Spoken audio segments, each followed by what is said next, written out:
أعوذ بالله من الشيطان الرجيم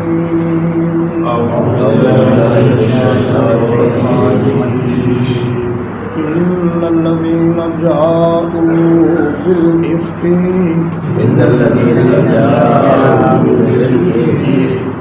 یقیناً وہ لوگ جو اس بہتان کو لائے ہیں عصبۃ منکم تمہیں میں سے ایک گروہ ہے لا تحسبوه شرا لکم تم اسے اپنے لیے برا نہ سمجھو بل هو خیر لکم بلکہ وہ تمہارے لیے بہتر ہے لِكُلِّ امْرِئٍ مِّنْهُمْ مَا اكْتَسَبَ مِنَ الْإِثْمِ ان میں سے ہر آدمی کے لیے اتنا ہی گناہ ہے جتنا اس نے کمایا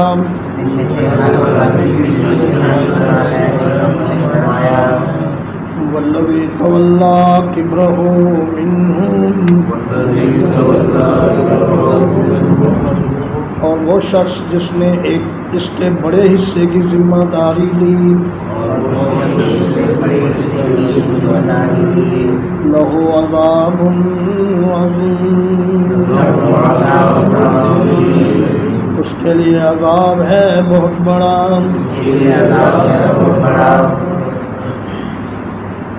معذرت کے ساتھ آج گلا میرا کچھ خراب ہے لیکن ہم نے کہا کہ سبق کا نعرہ نہ ہو تو اللہ پاک نے پچھلی آیات میں یہ ارشاد فرمایا تھا کہ جو آدمی کسی پر جھوٹی تہمت لگائے اس کو 80 کوڑے کی سزا دی جائے تو بظاہر دیکھنے میں یہ سزا کافی بڑی معلوم ہوتی ہے لیکن اللہ پاک نے ایک واقعے کو بطور مثال بیان کیا اور فرمایا کہ دیکھو جھوٹی تہمت لگانے سے نقصانات کیا کیا ہوتے ہیں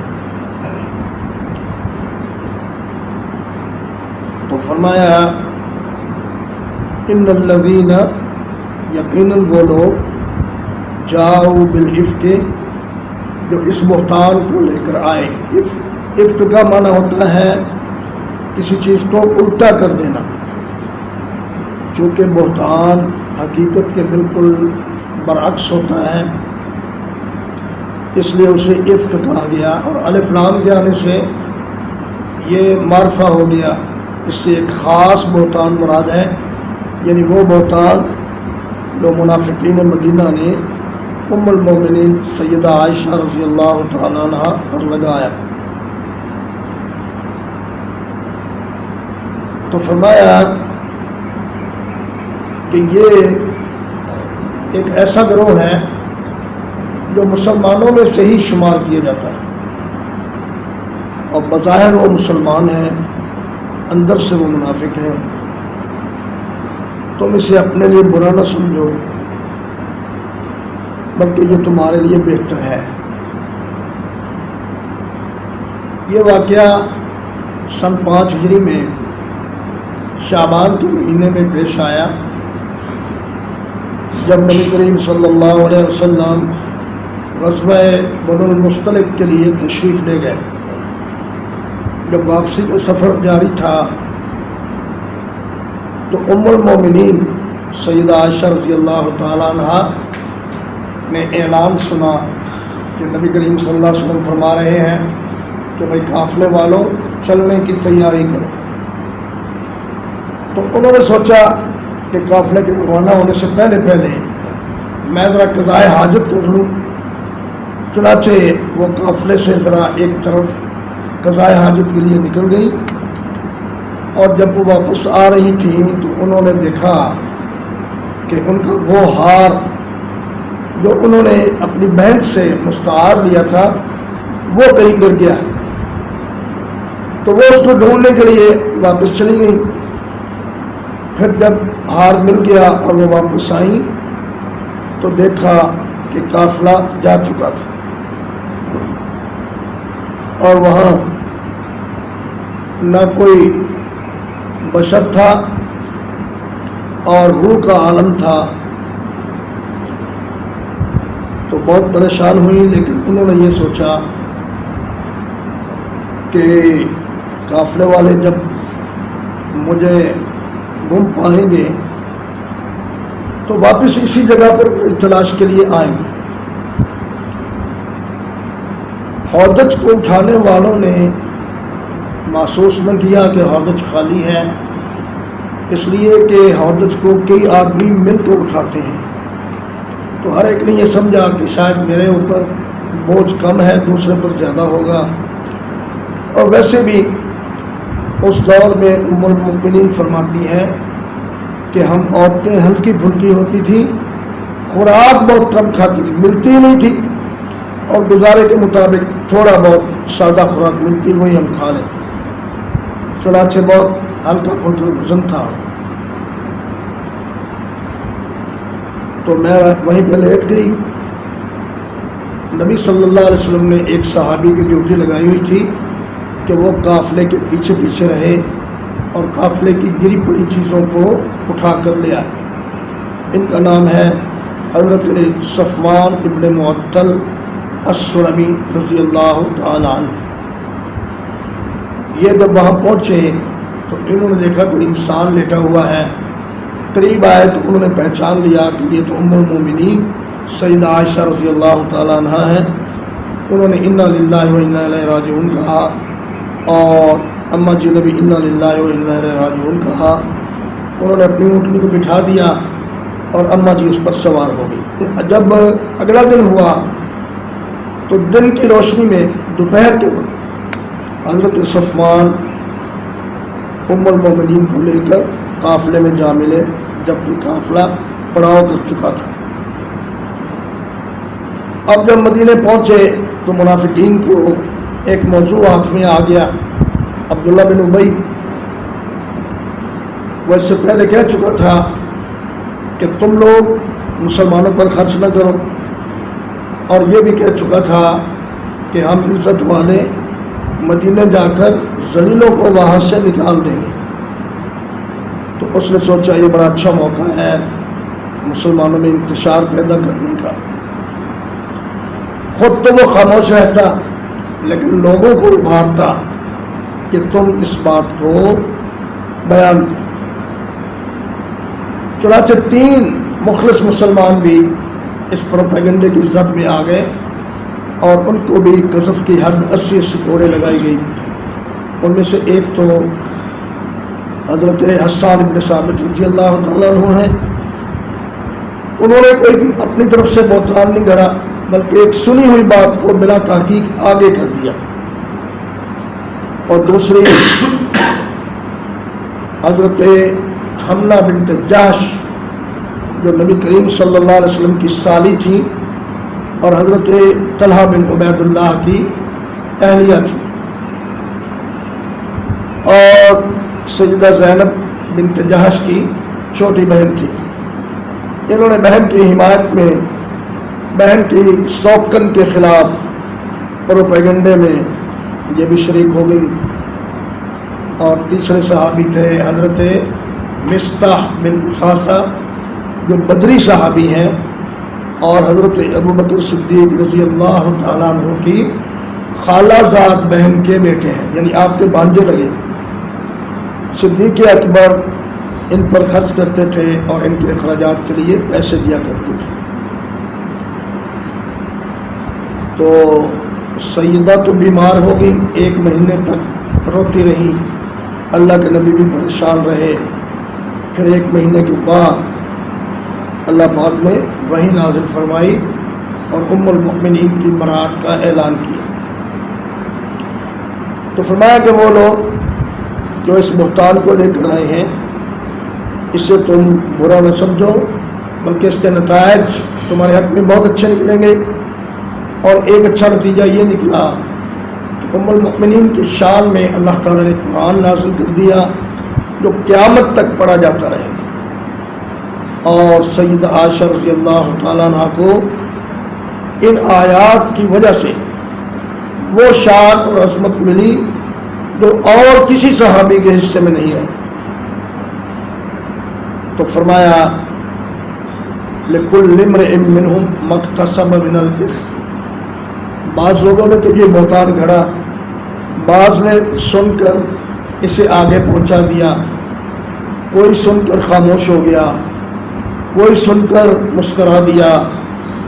اور کسی نے کہا کہ حاشا اللہ ایسا ہو نہیں سکتا، نبی صلی اللہ علیہ وسلم کی ازواج مطہرات اس قسم کی تہمت سے پاک ہے. تو فرمایا جتنا جتنا کسی نے کمایا اتنا اتنا اس کو گناہ ملے گا. لولا اس سمعتموہ، کیوں نہ ایسا ہوا کہ جب تم نے اس کو سنا، ظن المؤمنون والمؤمنات، تو مومن مردوں اور مومن عورتوں نے گمان کیا بِأَنفُسِهِمْ خَيْرًا، اپنی جانوں میں بھلائی کا، وَقَالُوا هَذَا إِفْكٌ مُبِينٌ، اور انہوں نے کیوں نہ کہا کہ یہ تو بہت واضح بہتان ہے. فرمایا مومنین کو یہ چاہیے تھا کہ وہ یہ سوچتے کہ ان میں سے کوئی آدمی اگر اپنی ماں یا بہن کے ساتھ اکیلا ہو تو کیا وہ اپنی ماں یا بہن کو بری نظر سے دیکھے گا؟ اگر نہیں تو پھر حضرت صفوان کے بارے میں تم نے کیسے سوچ لیا کہ وہ مومنوں کی ماں کے بارے میں ایسا خیال دل میں لائے گا؟ اور فرمایا جیسا کہ سیدنا ابو ایوب انصاری رضی اللہ تعالیٰ عنہ اور ان کی اہلیہ نے کہا، انہوں نے کہا، حضرت ابو ایوب نے کہا اپنی اہلیہ سے کہ تم کیا خیال کرتی ہو کہ تمہارے بارے میں اگر کوئی ایسی بات کہے تو تمہیں کیسا لگے گا؟ اس نے کہا بہت برا. تو فرمایا اللہ کے نبی کی ازواج تو تم سے بہت زیادہ بلند اور بہت زیادہ شان والی ہیں، ان کے بارے میں ایسا سوچنا بھی گناہ ہے. لولا جاءوا علیہ، وہ کیوں نہ لے کر آئے اس پر بِأَرْبَعَةِ شُهَدَاءَ، 4 گواہوں کو، فَإِذْ لَمْ يَأْتُوا بِالشُّهَدَاءِ، جب وہ گواہوں کو لے کر نہیں آئے،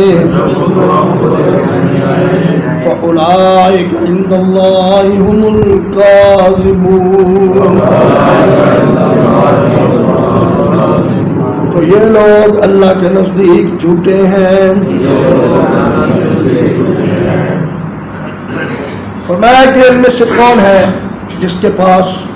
اس واقعے پر 4 گواہ موجود ہوں، اور اگر 4 گواہ نہیں تھے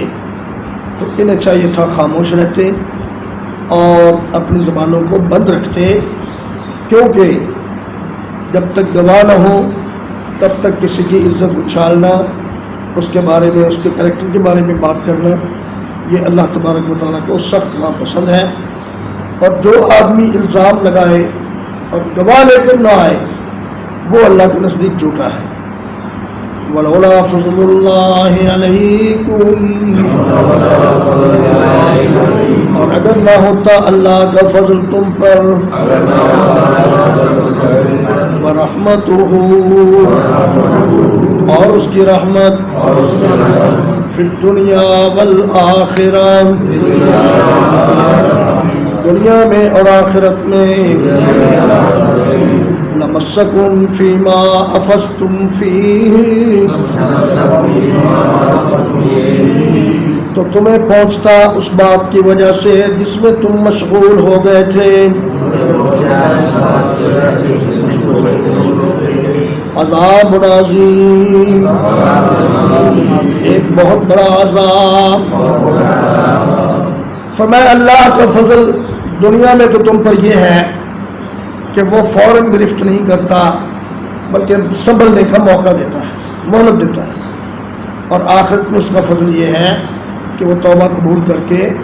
انسان کے گناہوں کو اس کے نامہ اعمال سے مٹا دیتا ہے۔ تو فرمایا یہ جرم اتنا بڑا تھا کہ اگر اللہ کی رحمت اور اس کا فضل شامل حال نہ ہوتا تو تم سارے کے سارے اللہ کے عذاب کی لپیٹ میں آ جاتے۔ ترجمہ ایک بار،